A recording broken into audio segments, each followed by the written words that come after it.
I stood at the altar for 3 hours. My fiancé was a no-show. The guests started whispering, their pity turning to mockery. They were saying I'd been left. I was shattered. Suddenly, my mother-in-law, Eleanor, a notoriously strict woman, stood up, took the microphone, and said something no one expected. "Silence, all of you. My son is not coming today. And it's not because he doesn't want to. It's because I had him locked away." Why would a mother do that on her own son's wedding day? The reason made me cry, but not from sadness, from gratitude. The clock in the steeple struck 3. 3 hours. I had been standing at the altar for 3 hours, my feet swollen inside my heels, the bouquet of white roses trembling in my hands, the silence in street. Jude's chapel was no longer respectful. It was a heavy, quiet, thick with pity and venom. Father Michael gave me a tired look and wiped the sweat from his brow with a handkerchief. He leaned in and whispered, "My child, I think we've waited long enough. He's not coming." I shook my head, though deep down, I knew he was right. Liam had promised me forever, just last night. He had sworn this wedding would be the beginning of our new life. How could he do this to me? Suddenly, a cruel murmur broke the stillness. In the front pews, one of Liam's distant aunts leaned toward her neighbor and said, loud enough for me to hear, "I told them all. That boy is too much for a simple orphan girl like her. He must have had second thoughts and run off with a woman of his own class." The guests' stifled laughter felt like knives in my back. I couldn't breathe. Humiliation burned my face. I wanted to run. I wanted to disappear. I wanted the stone floor to open up and swallow me whole. My legs gave out, and I nearly collapsed. Bang! A sharp, powerful sound echoed from the main entrance, silencing the laughter instantly. Every head turned toward the massive oak doors. There, silhouetted against the afternoon light, stood Mrs. Eleanor Vance. She wasn't dressed in finery for her only son's wedding. She wore severe black from head to toe, as if attending a funeral. Her face was an emotionless mask of iron. She advanced down the center aisle. Tap, tap, tap. The sound of her silver-tipped cane striking the stone tiles set a terrifying rhythm. No one dared to breathe. I stood frozen, expecting the worst. I had always thought Eleanor hated me for being poor. I was sure she had come to mock me, to say, "I told you so," in front of the whole town. Eleanor ascended the altar steps. She didn't look at me. She walked right past me and stood before the priest's microphone. She snatched it from its stand with a force that made the speakers screech. "Silence, all of you." Her voice boomed through the church, making the attendees tremble. "The show is over. There's nothing more to see here." A man in a tailored suit, a family business partner, stood up, indignant. "Eleanor, this is disrespectful. We've been waiting for Liam for hours. Where is your son? Did he run off?" Eleanor fixed her dark eyes on the man and replied with a coldness that froze everyone's blood. "My son did not run off. Liam is not coming today or tomorrow, and it's not because he doesn't want to be here. It's because I, myself, ordered him to be locked away this morning." A collective gasp swept through the pews. I dropped the bouquet, which fell to the floor with a dull thud. His own mother, locking up the groom on his wedding day? Why? I cried out, breaking my own silence, tears streaming down my cheeks. "He's your son. This is the most important day of his life." Eleanor turned slowly toward me. For the first time in 2 years, her gaze held no contempt. There was something else, something that looked like pain. She came closer, ignoring the hundreds of curious eyes watching us, and spoke just loud enough for everyone to hear the truth. "Because if Liam had walked through that door today, your life would have been over, Ava." "I don't understand," I stammered. "Liam is not the man you think he is," Eleanor said, each word a blow. "He's not a successful entrepreneur. He's a gambling addict. He's sick. He owes millions to very dangerous people." The world began to spin. "That's a lie," I whispered. "It's the truth," she cried, pulling a crumpled paper from her purse and holding it up. "Here is the proof. He was going to marry you today, not for love, but to use your signature. He was going to put the house you inherited from your parents up as collateral to pay his gambling debts. The moment you signed that marriage certificate, you would have been homeless and saddled with an unpayable debt." The guests gasped. I brought my hands to my mouth. My parents' house was the only thing I had in the world. Liam knew that. He had promised we would live there, raise a family. It was all a lie. A scam. Eleanor lowered her voice, and for a second, her iron mask cracked. I would rather be a cruel mother and force my son into a rehabilitation center than allow him to ruin an innocent woman's life. I have saved your future, child. Even if you hate me now, I have saved you. My knees gave way. I didn't faint, because Eleanor, with a speed surprising for her age, caught my arm. Her grip was firm. "Don't you dare cry in front of them," she whispered fiercely in my ear. "Lift your head. You haven't lost a husband. You've shed a burden. Now, let's get out of here." "Where?" I asked, dazed, as Father Michael stared at us, dumbfounded. "To my ranch," Eleanor commanded, striking the floor again with her cane. "My son's creditors believe the wedding happened.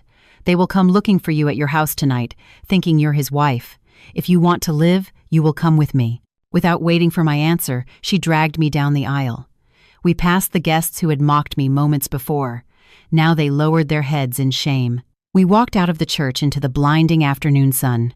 I didn't know what awaited me at Oak Creek Ranch, or what secrets that woman in black was hiding. But at that moment, getting into her vintage Lincoln, I knew that my life as a simple, love-struck bride had died at that altar.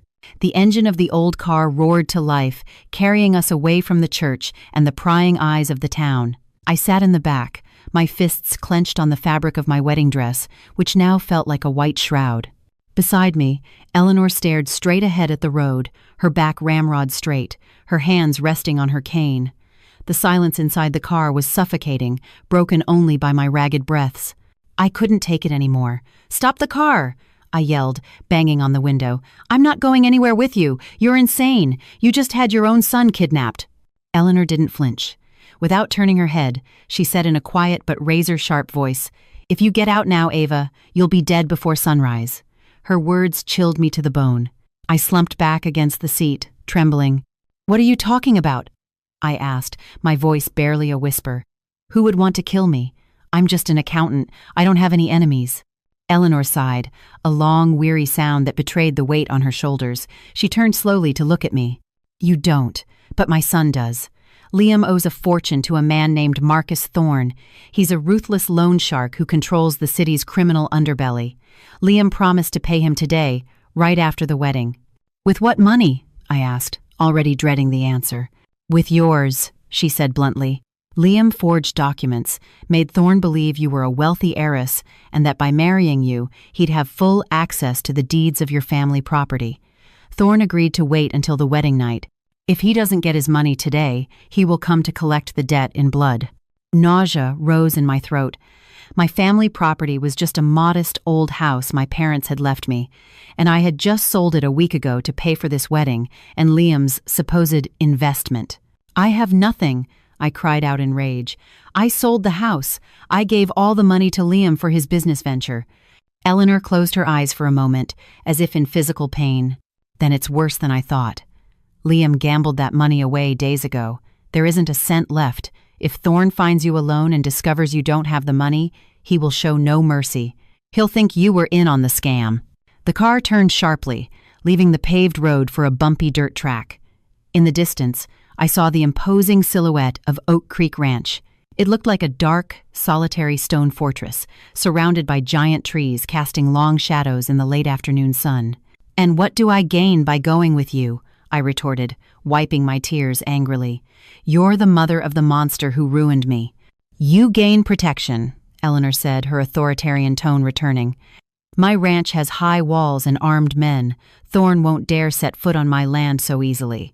I'm offering you a roof and safety until the police can find that criminal, and we can clear your name." "And Liam?" I asked, the name leaving a bitter taste in my mouth. "Where is he, really?" "Liam is in a detox clinic across the state line. Incommunicado," she replied. "He won't get out until I say so, but make no mistake, child, I'm not doing this for him. I'm doing this to protect the honor of my family name. I will not allow my son to become an indirect murderer." The car stopped in front of a massive, rusted iron gate. A foreman ran to open it, and the car rolled into the cobblestone courtyard. The main house rose before us, majestic but decaying, with ivy climbing its weathered stone walls. The front door opened, and an older woman in a gray apron appeared. It was Martha, the housekeeper, her face a road map of wrinkles, her expression one of deep concern. We got out of the car. A strong wind blew, lifting the veil I still clutched in my hand and dragging it through the dust. It was a perfect image of my fate, my dreams, dragged through the dirt.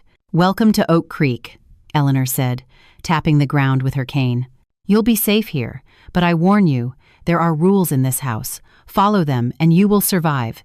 If you try to contact Liam or leave without my permission, I cannot answer for your life." I looked back down the road we'd come. It was getting dark. I knew that out there, a man named Thorne might be looking for me. I had no home, no money, and no husband. This bitter old woman and her fortress were my only option. "I accept," I said, my voice firm as I lifted my chin. "But don't think I'm grateful. I'm only staying until I can get back what your son stole from me." Eleanor looked at me, and for an instant I saw a flicker of respect in her dark eyes. "Martha," she called to the housekeeper, "take the young lady to the blue room and lock all the doors tonight. No one in, no one out." I entered the house, and the heavy sound of the gate closing behind me sounded like a prison sentence. I didn't know that by crossing that threshold, I was stepping into a danger far greater than the one I had left behind. Martha, the housekeeper, opened the door to the blue room with an iron key that looked like it weighed a ton. The room smelled of dried lavender and disuse, as if no one had entered it in years. "You'll sleep here," the woman said in a dry voice, not meeting my eyes. "There are clothes in the closet from when Mrs. Vance was young. Take off that wedding dress immediately. It's bad luck to wear a wedding dress in a house where there was no celebration." I hugged myself, the room's chill seeping into my bones. "Why do you look at me like that, Martha?" I asked, sensing the contempt in her tired eyes. "I haven't done anything. I'm the victim here." The old woman let out a bitter laugh and turned away. "There are no victims here, child. Only the guilty and their accomplices. Because of you, young Liam is locked away like an animal, far from his home." Before I could defend myself, Martha left and slammed the door. I heard the unmistakable sound of the key turning in the lock. "Hey!" I shouted, running to the door and pounding on the wood with my fists. "You can't lock me in. Open up." "It's for your own safety," came Martha's muffled voice from the other side. "The madam's orders. No one in, no one out until morning." I slumped against the door, sliding to the floor. The reality hit me hard. I wasn't a guest. I was a prisoner. I tore the veil from my head and threw it away. With trembling hands, I took off the white dress that had cost me so much and put on a coarse linen nightgown I found in the closet. Hours passed. Darkness filled the room. I couldn't sleep. Every creak of the old house made my heart jump. Suddenly, a sharp sound broke the night silence. Ring, ring. It was the phone downstairs. It rang insistently, over and over, like an emergency alarm. I waited for someone to answer, but the ringing continued to drill into my ears. I crept to the door and pressed my ear against the wood. I heard hurried footsteps in the hall, followed by the sharp tap of Eleanor's cane on the floorboards. "Hello," I heard my mother-in-law's voice, deep and tense. There was a long silence. Then Eleanor's voice changed. It no longer sounded authoritarian, but alarmed. "Are you sure?" "Yes, I understand." "No, she's here. Lock all the perimeter gates. Have the men release the dogs, now." I heard her slam the phone down violently. Seconds later, quick footsteps came up the stairs, and the key turned in my door. Eleanor entered the room, a candle in her hand. Her face was pale, illuminated by the flickering flame. "Get up, Ava," she ordered. "We have a problem." "What is it?" I asked, jumping to my feet. "It's not Liam, if that's what you're hoping," she said, moving to the window to pull the heavy curtains shut with a sharp tug. "I just got a call from one of my informants in town." She turned to me, her black eyes glowing with a terrifying intensity. "Half an hour ago, 3 armed men kicked down the door of your old apartment." A knot formed in my stomach. My apartment, my little sanctuary. What? What did they do?" I stammered. "They tore it apart," Eleanor replied coldly, "looking for money, jewelry, anything of value. When they found nothing and didn't find you, they set it on fire." I clapped my hands over my mouth to stifle a scream. "They burned it?" I exclaimed, feeling my legs weaken. Everything I had was in there. The photos of my parents, my memories. Things can be replaced. A life cannot. Eleanor cut me off harshly.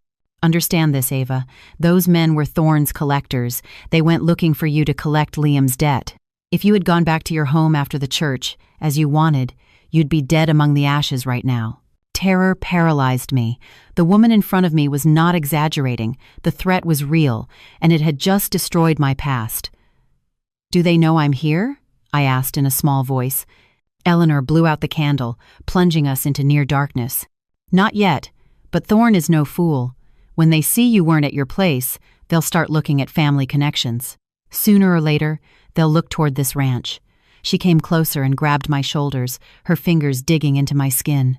"Listen to me. From this moment on, you and I are at war. Forget the naive bride crying at the altar. If you want to survive, Thorne, you have to be smarter and stronger. I have no money. I have no weapons. I have nothing," I sobbed. Eleanor reached into her skirt pocket and pulled out a cold, metallic object. She pressed it into my hand. It was a small, rusted key. "You don't have money, but you have a brain. This key opens my late husband's study in the East Wing. The ranch's account ledgers are in there. If Liam is telling the truth and Thorne is claiming a real debt, there must be a paper trail. I want you to look." "What am I looking for?" "Anything that can help us negotiate with or destroy Thorne," Eleanor said, walking to the door. "Tomorrow, the siege begins. Rest now, because when the sun rises, you will cease to be a guest and become my ally." Eleanor left and locked the door again. But this time, she didn't turn the key. I was left alone in the dark, clutching the small, rusted key. My home was ashes. My fiancé was a con man. My mother-in-law was an iron-willed general. But as fear coursed through my veins, a new feeling was born in my chest. Rage. They had burned my past. I would not let them burn my future. The next morning, Oak Creek Ranch awoke shrouded in a thick fog and a deathly silence. There were no good mornings or hot breakfasts. In the kitchen, Martha tossed me a dirty rag and a bucket of soapy water. "There's no free lunch in this house, girl," the housekeeper said in her usual sour tone. "If you want to eat, you have to work. The madam ordered you to clean the study in the East Wing, said you have the key." I clutched the small, rusted key Eleanor had given me and nodded without protest. I knew Martha was watching me like a hawk, waiting for me to make a mistake so she could throw me out. I walked down the long hallway to the study's solid oak door. My footsteps echoed on the old wood. When I inserted the key into the lock, the mechanism groaned like a lament. I turned the metal and pushed. The study smelled of stale tobacco and old paper. Bookshelves reached the ceiling, crammed with binders and ledgers. Eleanor had asked me to find traces of the debts, so I began pulling down the heavy, leather-bound volumes. 2 hours passed. My hands were black with dust. The books showed figures for pecan harvests and cattle sales, but nothing suspicious at first glance. However, when I tried to pull out a particularly thick ledger from the bottom shelf, something got stuck. I reached into the dark space behind the books. My fingers touched something cold and smooth. I pulled hard. It wasn't an account book. It was a personal journal, bound in black leather with worn corners. There was no name on the cover. But when I opened it, I recognized the handwriting immediately. It was a nervous, cramped, angular script. It was Liam's handwriting. My heart lurched. I sat on the floor, hidden behind the desk, and began to read. The first few pages were trivial complaints about the boredom of country life, but as I read on, the tone grew dark and venomous. August 12th. She did it again. Cut off my allowance. Says it's for my own good, but I know she enjoys watching me beg. She's a tyrant. I flipped through several pages, looking for something more recent. I stopped on an entry dated 5 years ago. The ink was smeared, as if the writer had been crying or shaking with rage. "Today is the anniversary. Everyone in town thinks Dad died of a heart attack in his sleep. But I know the truth. I was there that night. I heard the argument. She didn't call the doctor in time. She let him die. Eleanor let him die so she could have total control of the ranch. She's a murderer. And one day, I'll make her pay for every second she stole from Dad and me." I slammed the journal shut, feeling like I couldn't breathe. Eleanor, a murderer, let her own husband die? I glanced at the closed door, terrified the matriarch would walk in at any moment. Suddenly, my image of my savior changed. Had she brought me here to protect me from Thorne, or because she needed something from me to cover her own crimes? Was I an ally, or just another pawn in her twisted game? I hid the journal under my blouse, determined to read more later. I had to know the truth. Just then, a dull noise made me jump. Thump, thump, thump. It was coming from the ceiling above me. Footsteps, heavy, slow footsteps, like someone dragging their feet. I froze. Martha had told me explicitly at breakfast that the second floor had been closed off for years, that the beams were rotten, and no one ever went up there. Eleanor was in town meeting with her lawyer, and Martha was in the backyard doing laundry. So who was walking above my head? The footsteps stopped directly over me. Then I heard an unmistakable sound, the scraping of a chair or a heavy piece of furniture. Curiosity and fear warred within me. I slipped out of the study, closing the door quietly. I looked up at the grand staircase leading to the second floor. It was shrouded in shadow, covered in dust. A red velvet rope blocked the way with a sign that read, "No entry." I took the first step. The wood creaked. I waited. Silence. I took another and another. My own breathing was the only sound I could hear. When I reached the second floor landing, I saw a long hallway with several closed doors. Everything looked abandoned, covered in white sheets like ghosts. But at the end of the hall, under the last door, I saw something that chilled my blood. A thin line of faint, yellow light, like from a candle. And then a shadow moved, cutting across the sliver of light. Someone was living up there. Someone hiding in the dark. I crept forward, hugging the wall. I was just a few feet from the door when a cold, bony hand grabbed my ankle from behind. I screamed and spun around. It was Martha. She was crouched on the stairs, her eyes wide, a finger pressed to her lips. "Get down here now," she whispered with terrifying intensity. "If the madam finds out you came up here, you won't live to tell the tale." "There's someone in there, Martha," I said, trembling, pointing to the door with the light. I heard footsteps. I saw the light. The housekeeper looked at me with a mixture of fear and warning. She grabbed my arm and dragged me down the stairs with surprising strength. "You saw nothing, girl," she hissed, pushing me toward the kitchen. "In this house, the walls have ears and the shadows have teeth. If you value your life, you'll forget that door and forget what you think you heard. Because there are secrets at Oak Creek that are better left buried." She let me go and went back to her chores as if nothing had happened. But I knew what I had seen. Eleanor was lying. Liam hated her for a reason. And upstairs, in the forbidden room, someone was breathing in secret. The trap was closing in around me. A gut-wrenching scream tore through the dawn. It wasn't a scream of fear, but of profound pain. I recognized the voice immediately. It was Martha. I jumped out of bed, momentarily forgetting the fear of the forbidden room upstairs, and ran down the stairs. The front door was wide open, the cold morning air flooding the foyer. In the cobblestone courtyard, Martha was on her knees, sobbing into her hands. Lying motionless beside her were the 2 German shepherds that guarded the ranch. There was no blood, but their bodies were rigid, with white foam at their mouths. "They've killed them," Martha wailed. "Poor animals, they never hurt anyone." I approached, a lump forming in my throat. They had been poisoned. As I looked up, I saw something that froze my blood. Stuck in the solid wood of the front door, right at eye level, was a black-handled switchblade. The blade pierced a dirty piece of paper. "Don't touch that," a voice commanded from behind me.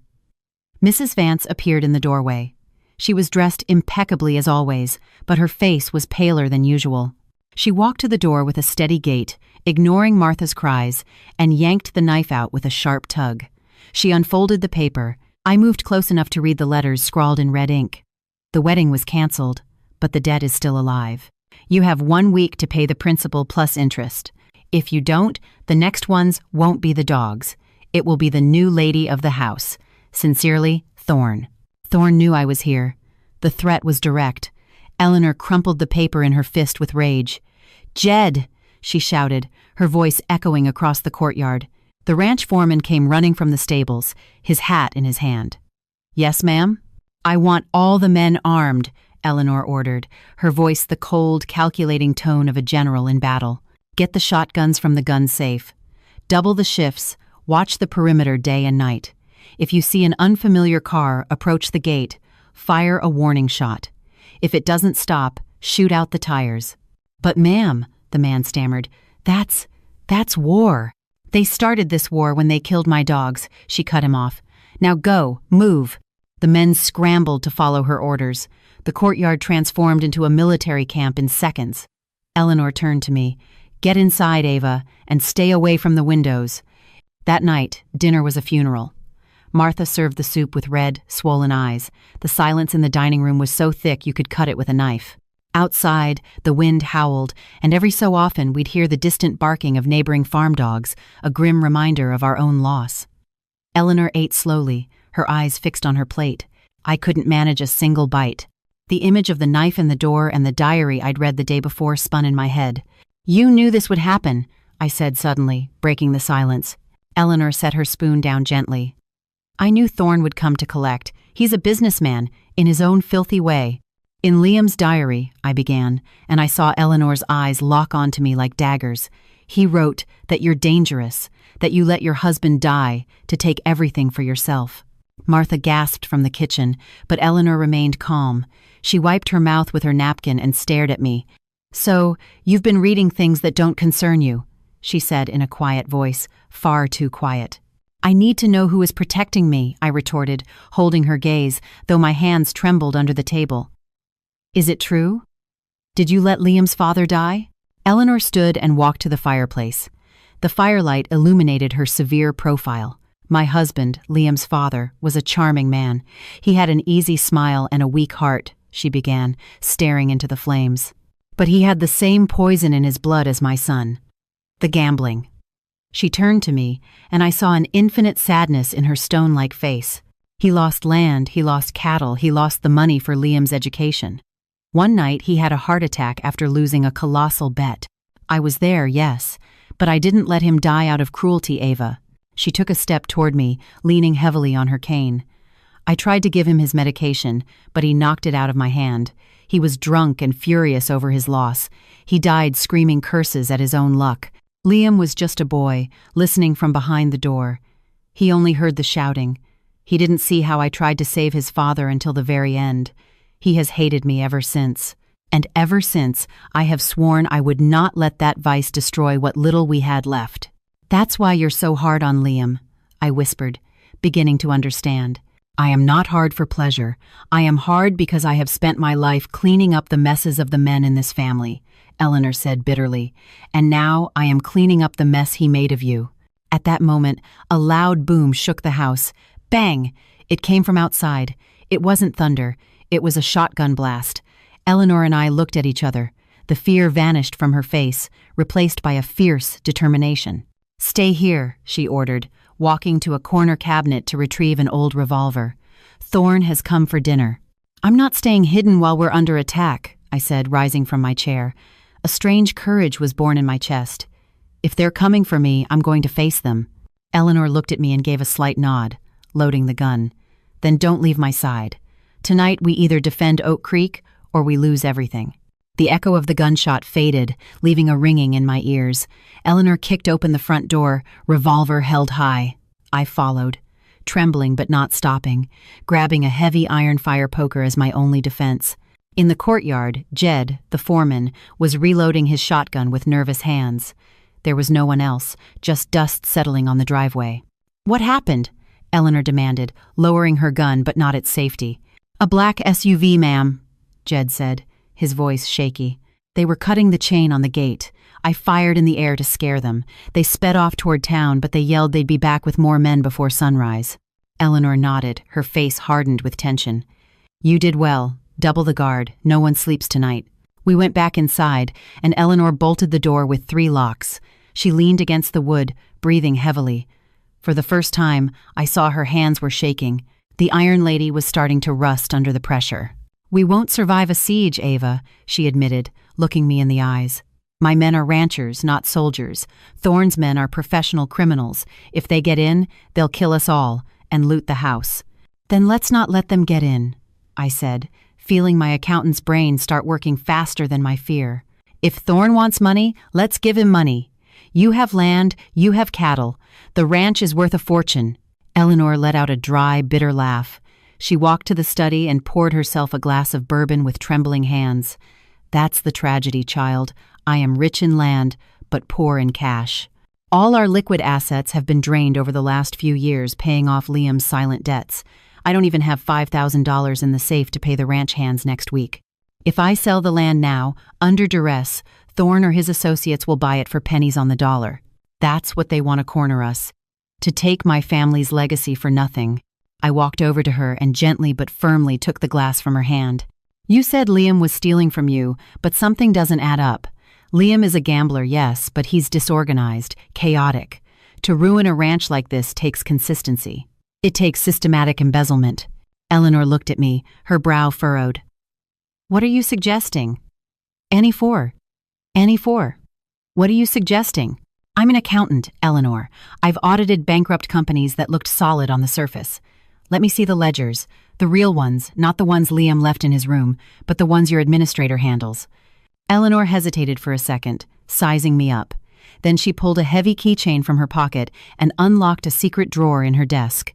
She took out 3 thick, blue-covered ledgers. Our administrator, Mr. Davies, brings me these books every month.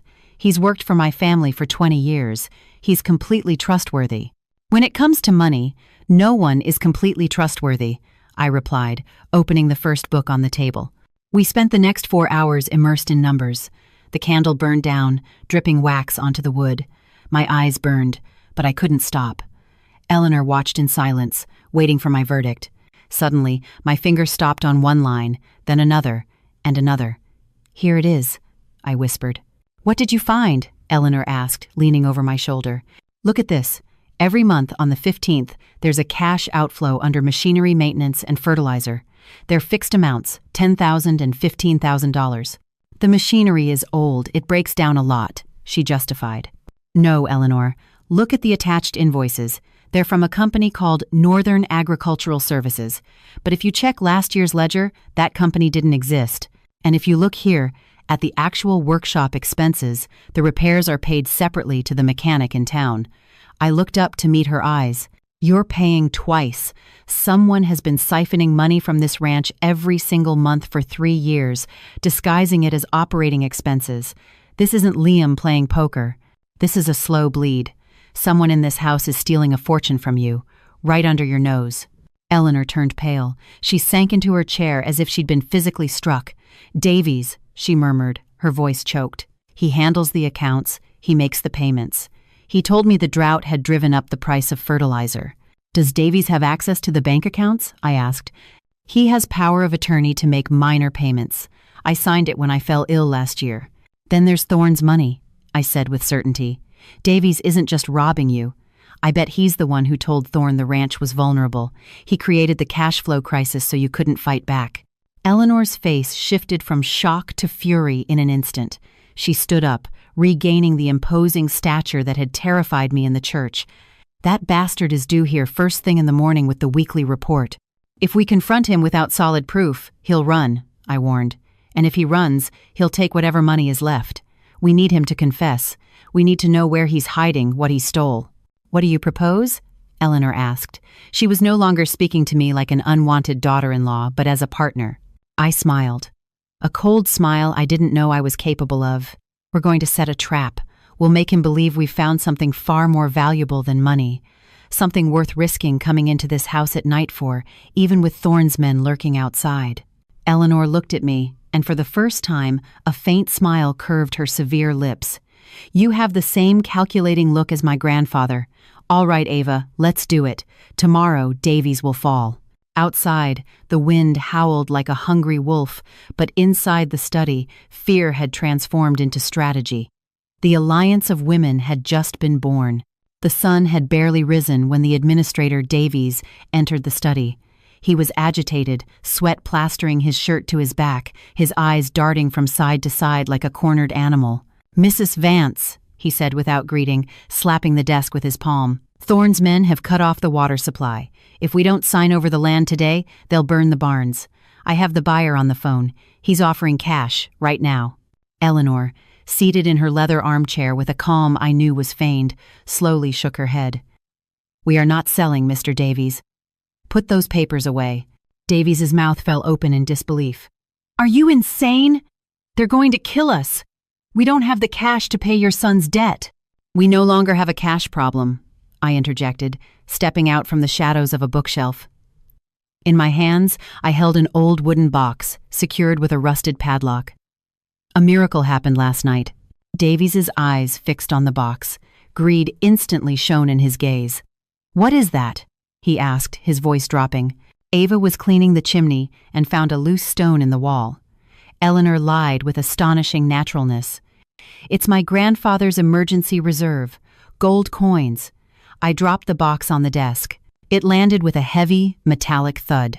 Davies took a step forward, reaching out, but I placed my hand on the lid. "Don't touch it," I said firmly.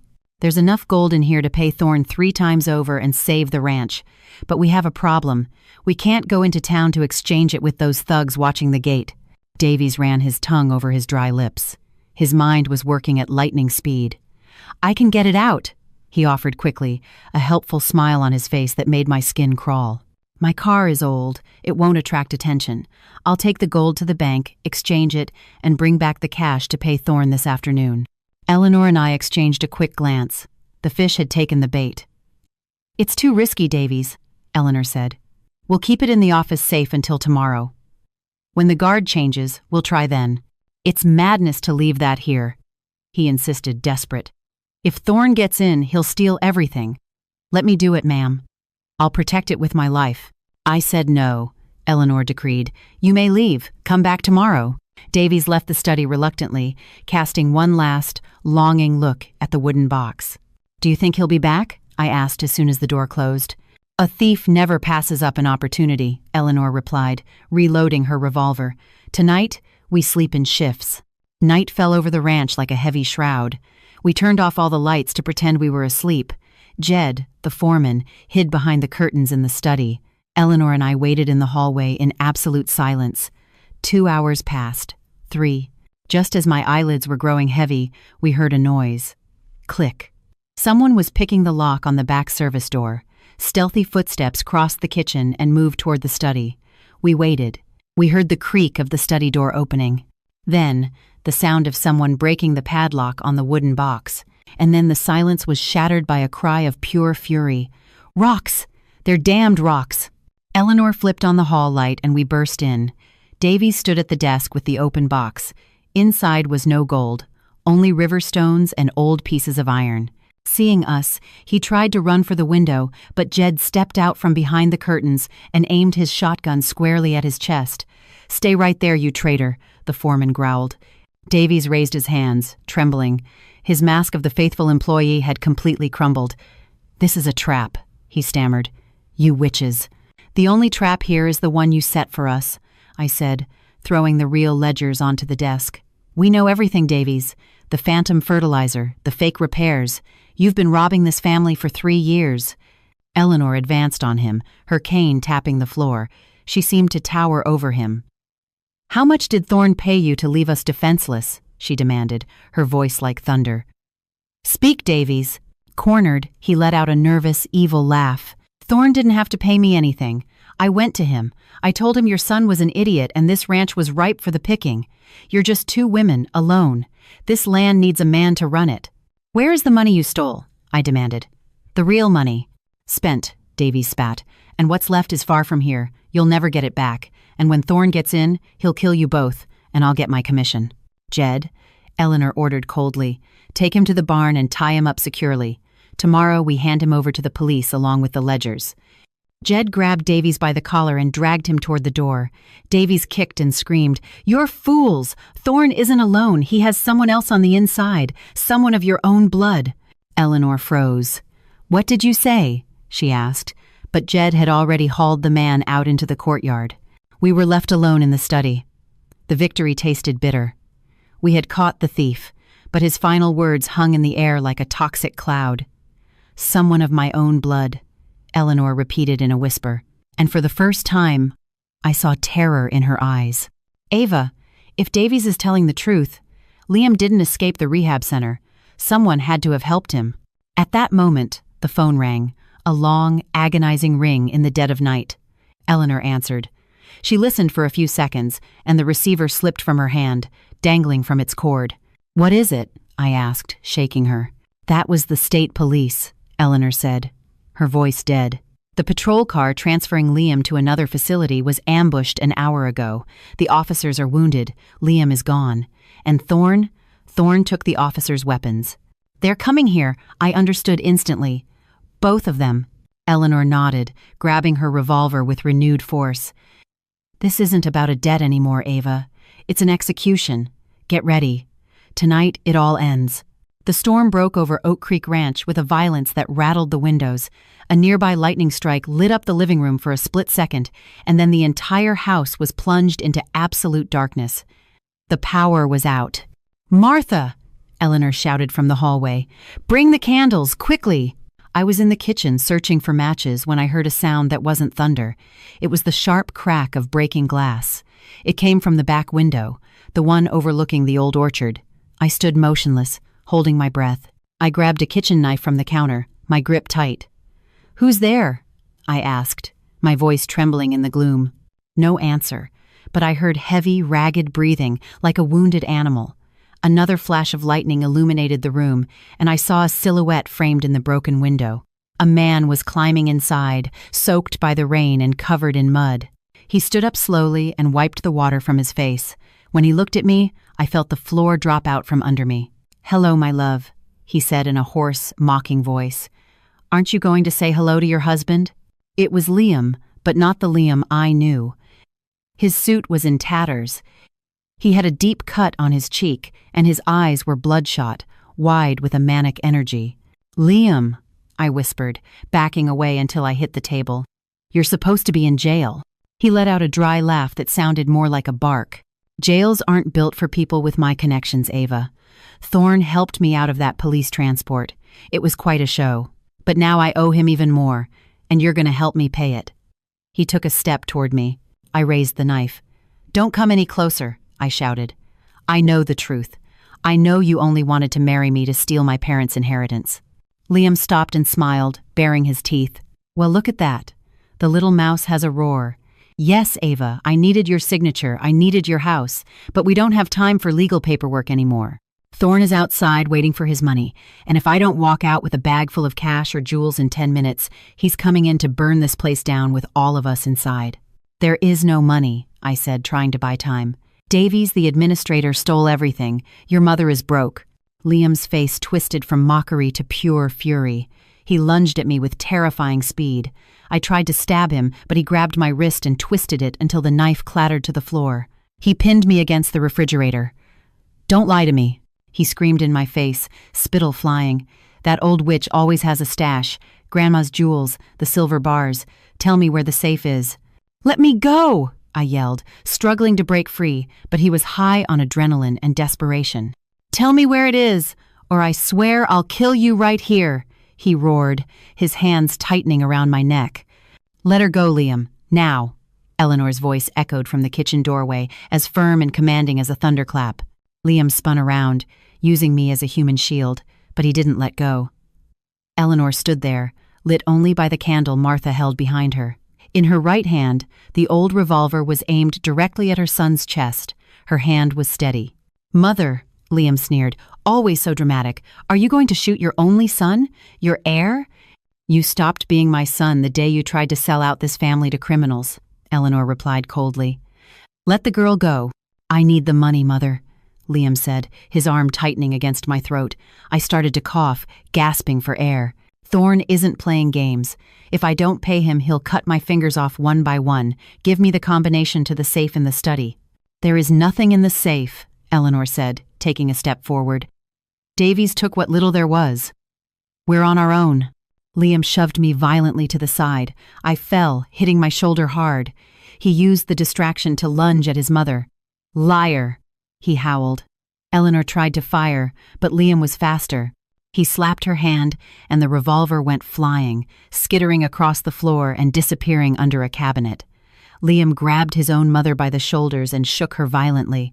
"You've always despised me," he screamed. "You let Dad die, and now you want to watch me die. Give it to me. Give me my inheritance." "Liam, stop!" Martha cried, dropping the candle. Darkness swallowed us again, broken only by flashes of lightning. I heard the sound of a body falling and Eleanor's cry of pain. I crawled across the floor in the dark, searching for the revolver, the knife, anything. My fingers brushed against the cold metal of the gun. I grabbed it with both hands. "Freeze!" I yelled, aiming toward the sounds of the struggle. A flash of lightning illuminated the scene. Liam had Eleanor on the floor, his hands around her neck. Seeing me with the gun, he stopped and raised his hands, panting. "Ava," he said, his tone shifting to one of pathetic pleading. "You won't do it. You love me. We were going to get married. It's me, you're Liam. I'm sick. I need help. Put the gun down." For a second, I saw the man I had fallen in love with. I saw his sad eyes. My finger hesitated on the trigger. That second of doubt was my mistake. The kitchen door was kicked open with a brutal crack, shattering the hinges. 3 armed men in black ski masks burst in with powerful flashlights that blinded us. Behind them, a tall, heavy-set figure walked in calmly, clapping slowly. "Bravo, bravo," a deep, gravelly voice said. What a touching family reunion. It was Thorn. Liam scrambled to his feet and ran to him. "Thorn! They're here! They have the jewels hidden! Make them talk!"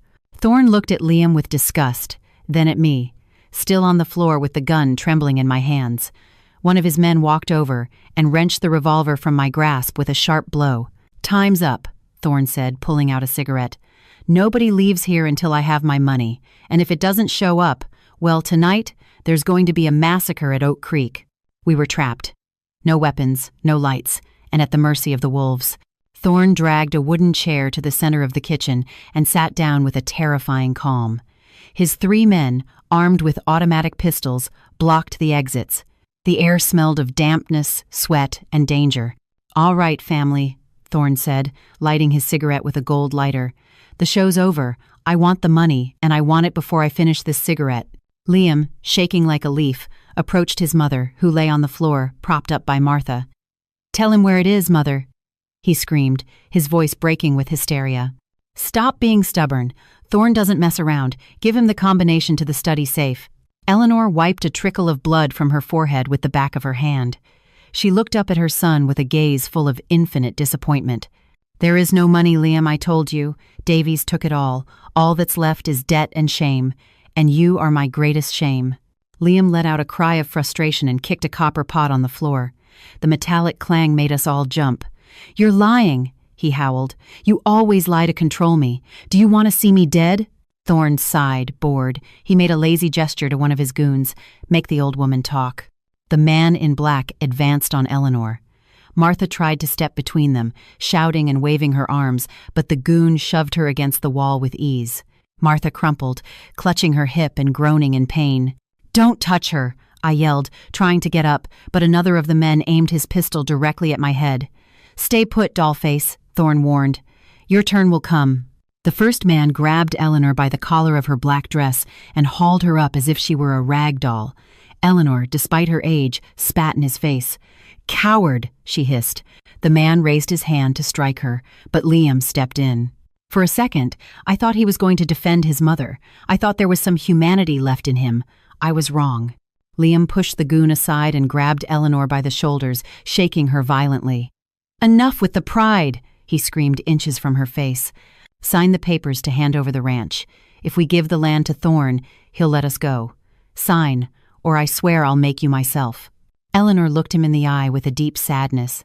"I would rather see this house burn than gift it to a criminal because of a traitorous son. You don't have my blood, Liam. You have poison in your veins." Blinded by rage, Liam shoved his mother with all his might. Eleanor lost her balance, tripped on the rug, and fell backward. Her head struck the stone corner of the fireplace with a sickening, wet crack. "No," I screamed. Eleanor lay motionless on the floor.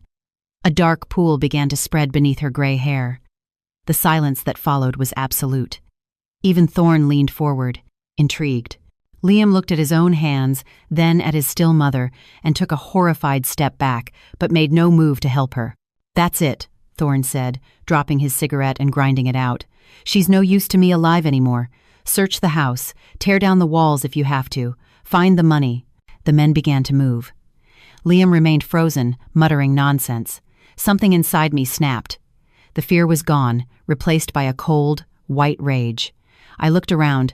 To my right, on a side table, was a heavy, antique candelabra made of solid iron. No one was watching me. They all thought I was the weak daughter-in-law, the useless victim. I rose slowly. My fingers closed around the cold metal of the candelabra.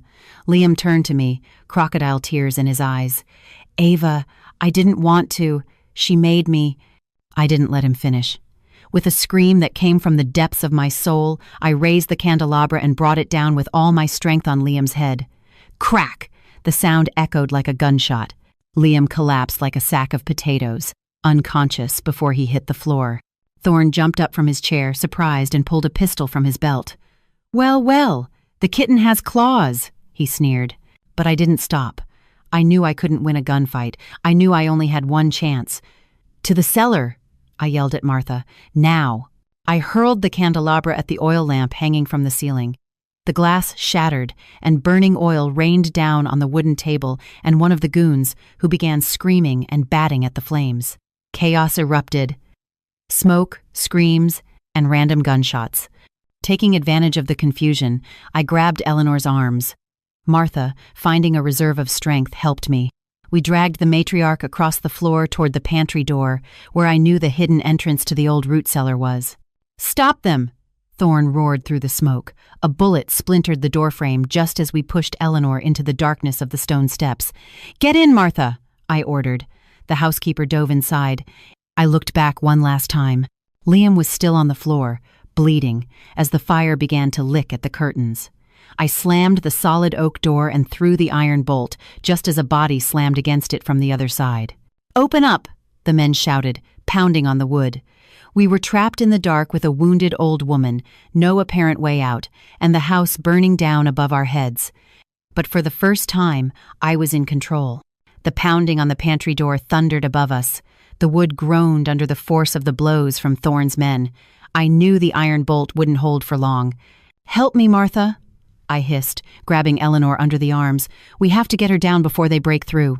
The housekeeper, trembling but obedient, took the matriarch's feet.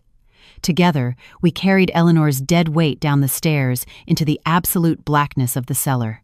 My feet slipped on the damp stone steps. The air smelled of mold, soured wine, and fear. Reaching the dirt floor, we laid Eleanor down gently. She moaned, putting a hand to her bloody head. Her eyes fluttered open, unfocused. Where are we?" she murmured, her voice thick. "We're in hell, but we're still alive," I answered, wiping cold sweat from my brow. "Martha, where's the tunnel entrance? You said you knew the way." Martha ran to the back of the cellar, feeling along the brick walls in desperation. "It's here, I swear, behind the old wine racks. My grandfather used it to hide liquor during Prohibition." Above, we heard a terrible crash, splintering wood, metal against stone. "They're in," Martha whispered, frozen with terror. "Get them!" I heard Thorn's voice roar from the kitchen, filtering down the stairwell. "I want the women alive. First one who touches them dies." Heavy footsteps began descending the stone stairs. We saw the beams of their flashlights dancing on the walls, closing in fast. "Move that rack now!" I yelled at Martha, rushing to help her. We pushed the heavy oak cabinet full of dusty bottles with all our might. My muscles screamed. The rack scraped across the floor, revealing a dark, narrow opening in the brick wall, a black mouth promising salvation. "Inside!" I ordered. We dragged Eleanor into the tunnel just as the goons' boots hit the cellar floor. "There they are!" one of them yelled. "They're going into the wall!" "Push the rack back!" I shouted at Martha. From inside the tunnel, we pulled on the cabinet to close the entrance. The rack slid back, blocking the men's view and plunging us into total, suffocating darkness. Seconds later, we felt the blows on the other side of the wood. Thorn's men were trying to move the cabinet, but from our position, we had managed to jam one of the wheels with a loose stone. "Open up, you damn rats!" one of them shouted, banging on the wood with the butt of his gun. I flicked the lighter I had in my pocket, the one I'd used on the lamp upstairs. The small flame illuminated the tunnel. It was a narrow passage with a low ceiling and rotting wooden beams that looked ready to collapse. Cobwebs hung like ancient wedding veils. Eleanor leaned against the wall, breathing hard. Blood trickled down her temple, staining her lace collar. "Liam," she whispered, her eyes filling with tears. "I left him up there, with the fire. Liam made his choice, I said harshly, though I felt sick to my stomach. He tried to kill you, Eleanor. Right now, our priority is getting out of here. The tunnel leads to the edge of the woods near the river, Martha said, catching her breath. But no one's been through it in decades. There could be cave-ins. It's that or die at Thorne's hands, I decreed. We started moving. The ground was uneven and littered with debris. Martha led the way. I helped Eleanor walk, supporting her weight while keeping the lighter's flame alive. We walked for what felt like hours, though it was likely only minutes. The air grew thicker, harder to breathe. Suddenly, Martha stopped dead. No, she moaned. It can't be. I brought the light forward. Ahead of us, the tunnel ended abruptly. An ancient cave-in of earth and enormous rocks completely blocked the path. There was no way out. We were trapped in a subterranean dead end. Eleanor sank to the ground, exhausted. "This is it," she said weakly. "We're going to be buried alive here, just like my grandfather always feared." I looked back into the darkness we'd come from. In the distance, I could hear rhythmic pounding and the sound of splintering wood. Thorne's men were destroying the cabinet. They would be in soon. We were cornered, a wall of rock in front of us, murderers behind us. My accountant's mind went into overdrive, searching for a balance sheet, a solution, a way out of the red. I looked up at the tunnel ceiling. In this section, tree roots pushed through the packed earth. We were close to the surface. "We are not dying here," I said, feeling a strange calm. "Martha, you said this was a bootlegger's tunnel. There has to be ventilation." Martha nodded, pointing upward. "There's an air shaft a little ways back, but it's very narrow. Only a child could fit." I looked up and saw the shaft. It was a vertical brick chute, barely wide enough for a slender person. "I can fit," I said, kicking off my shoes. "I'm going up." "You're crazy," Eleanor exclaimed, grabbing my hand. "If you get out, they'll find you. The woods will be crawling with his men." "It's our only chance," I replied, squeezing her cold fingers. "If I stay here, we all die. If I get out, I can get help." "Help?" Eleanor laughed bitterly. "From who? The local sheriff is bought or dead. No one is coming for us." "Then I'll be the help myself," I said, looking her in the eye, with the same determination she had shown in the church. "You taught me to be strong, Eleanor. Now let me save you." Without waiting for a reply, I wedged myself into the air shaft. Bracing my back and feet against the brick walls, I began to climb toward the surface, toward the night, toward the danger. I was leaving the safety of the earth to face the wolf alone in his own territory. My fingers were raw by the time I pushed aside the metal grate and pulled myself to the surface. The cold night air hit my face, clearing the dust from my lungs. I was in the backwoods, hidden among the bushes. A few hundred yards away, Oak Creek Ranch was burning. Flames shot from the living room windows, lighting up the night like a giant torch. I heard shouting from the house. It was Thorne's men. "Tear up the floorboards. They have to be down there." I had no time. In minutes, they would find Eleanor and Martha. I had to stop them. But I was alone, unarmed, against an armed crew. I had to use my best weapon, my mind. I crawled through the tall grass toward the front of the ranch. Thorne's black SUV was there, engine idling, driver's door open. The driver was gone, probably inside helping with the search. I ran, crouched low, and slid into the vehicle. It smelled of expensive leather and smoke. I frantically searched the glove compartment. Nothing. I looked on the passenger seat, and there it was. A satellite phone. I grabbed it with trembling hands. I knew calling the local sheriff was useless. I needed a higher authority. I dialed the emergency number for the state troopers, praying for a signal. "State police, what's your emergency?" "This is Ava from Oak Creek Ranch," I said, speaking quickly and clearly. "We are under attack. There are armed men, a fire, and hostages. The ringleader is Marcus Thorne. Send every available unit. It's a massacre." "Ma'am, stay calm. We're dispatching." I hung up. They were coming, but they would be too late. I needed to buy time. I needed Thorne to stop the attack now. I looked at the phone. It was time for the biggest gamble of my life. I dialed the ranch's landline, praying the line hadn't burned out. 1 ring, 2, 3. "Who the hell is this?" A voice barked on the other end. It was Thorne, answering his victim's phone like he owned the place. I took a deep breath, swallowed my fear, and changed my voice, making it lower, colder, more corporate. "Thorne," I said curtly, "I'm told you're making a mess of my future property." There was a silence on the other end. "Who is this?" he asked, his voice suspicious. "I represent the Northern Holdings Consortium," I lied, improvising. "We've been in negotiations with the bank to purchase that land for months, and now I hear some second-rate loan shark is burning down my investment." "I don't do business with ghosts," Thorne growled, but I could hear the doubt in his voice. "This land is mine. The old woman owes me." "The old woman owes you nothing worth what I'm offering," I cut in aggressively. "Listen to me. My employer is very interested in Oak Creek. We're offering double whatever you expect to get selling off pecans. Cash payment. Tomorrow morning." I heard Thorne's heavy breathing. Greed was his weakness, and I had just laid out a feast. "Double," he repeated. "Double. But I have one condition. I want the house intact, and the women alive. I need their legal signatures for a clean transfer. If you touch a hair on the old woman or the girl, the deal is off, and I will send my own people to hunt you down. And believe me, Thorne, my people don't use rusty pistols." The silence stretched. I could hear his goons in the background, still trying to break through the cellar floor. "Stop!" Thorne suddenly yelled, pulling the phone from his mouth. "Stop everything, no one fires." My heart was pounding so hard it hurt. It had worked. He'd taken the bait. "I'm listening," Thorne said, returning to the phone. "How do we make the exchange?" "Wait for me in the courtyard," I ordered. "I'm on my way, and you'd better have your dogs on a leash." I hung up. I slumped against the leather seat, shaking uncontrollably. I had bought them a few minutes. Thorne would halt the execution, waiting for his phantom payday. But the moment he saw me appear with empty hands, he would kill me without a second thought. I had to walk into the courtyard and face him. I had to be the bait to give the police time to arrive. I got out of the car and walked toward the firelight. My legs felt like lead, but I kept my head high. As I reached the center of the cobblestone courtyard, I saw Thorne emerge from the house. He was followed by his men, who were dragging Eleanor and Martha. They had gotten them out of the cellar. Thorne saw me.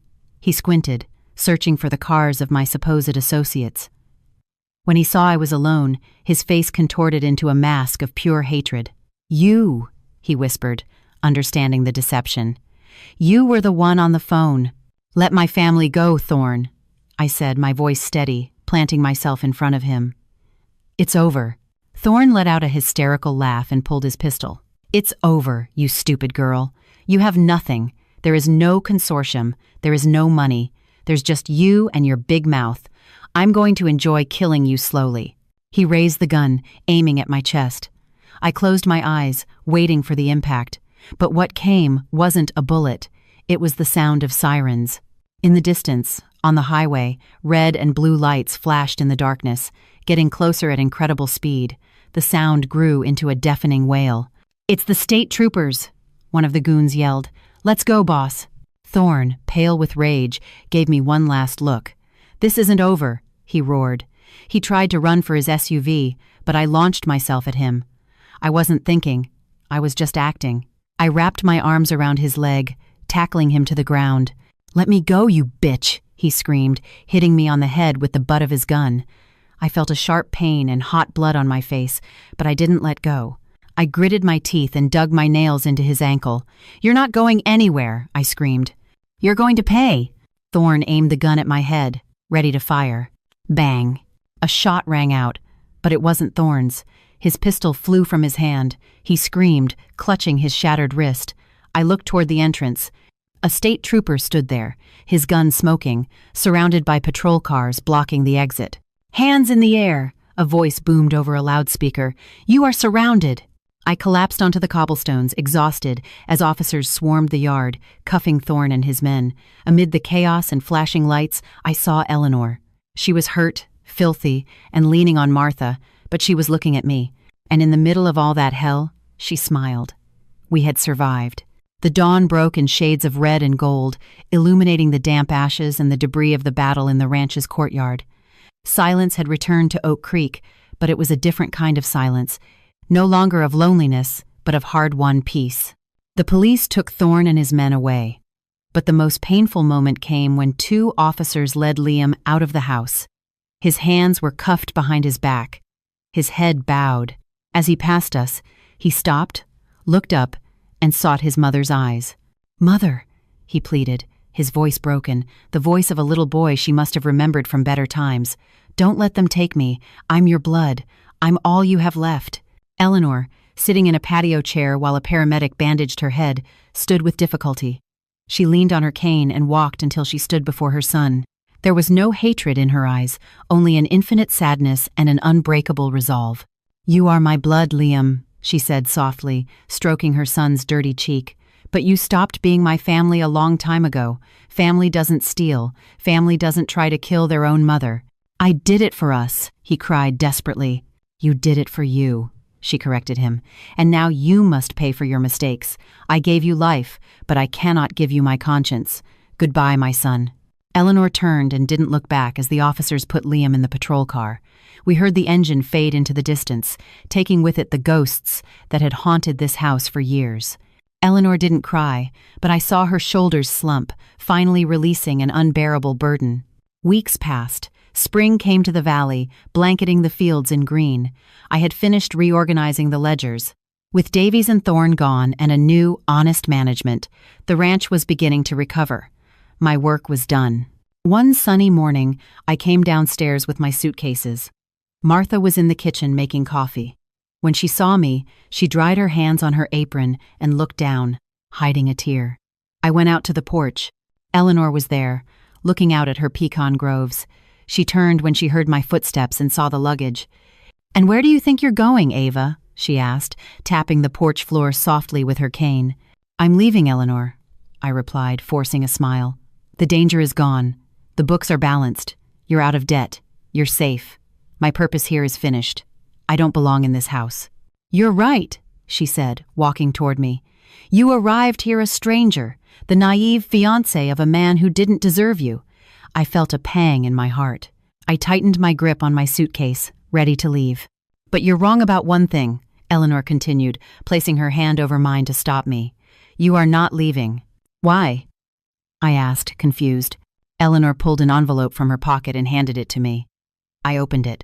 They were legal documents, not invoices or debts. It was a deed of co-ownership. "This ranch needs a manager with a head for numbers and the courage to face down wolves," Eleanor said, and for the first time, I saw her eyes shine with genuine affection. "You saved my life. You saved my legacy. Blood made us mother and daughter-in-law by mistake, but the fire made us mother and daughter by choice." I was speechless. Tears rolled down my cheeks. "Stay, Ava," she insisted softly. "Not as an employee, not as a guest. Stay as the lady of Oak Creek. This is your home." I let go of the suitcase. There was nothing out there for me. My real home was here, beside this iron-willed woman who had taught me how to fight. I hugged her tightly. Eleanor, the woman who never hugged anyone, hugged me back, resting her head on my shoulder. "Thank you, my daughter," she whispered. We looked out at the horizon together, where the sun shone on the strong, ancient oaks. We knew other winters would come, other storms, but we were no longer afraid, because we knew now that as long as we stood together, no force on earth could ever bring us down. The story of Ava and Eleanor has reached its end, but its message endures. We often think family is only the one we are born into, but life teaches us that true family is forged in loyalty, respect, and mutual support in the darkest of times. We saw how a fragile young woman became a warrior and how a severe mother revealed a heart full of sacrifice. This story reminds us that it is never too late to start anew, that dignity is worth more than any inheritance, and that sometimes the hand that saves us is not the one we expected, but the one we needed most. May love and unity always be the greatest strength in your own homes. We want to be completely honest with you, our dear audience. To bring you this emotional story, we have combined human creativity with the assistance of artificial intelligence technology. Although the names, characters, and places you have seen are fictional and born of imagination, the heart of the story and the immeasurable effort of editing and narration are the result of dedicated and passionate human work, designed solely to provide you with the best possible experience. We hope you have enjoyed it.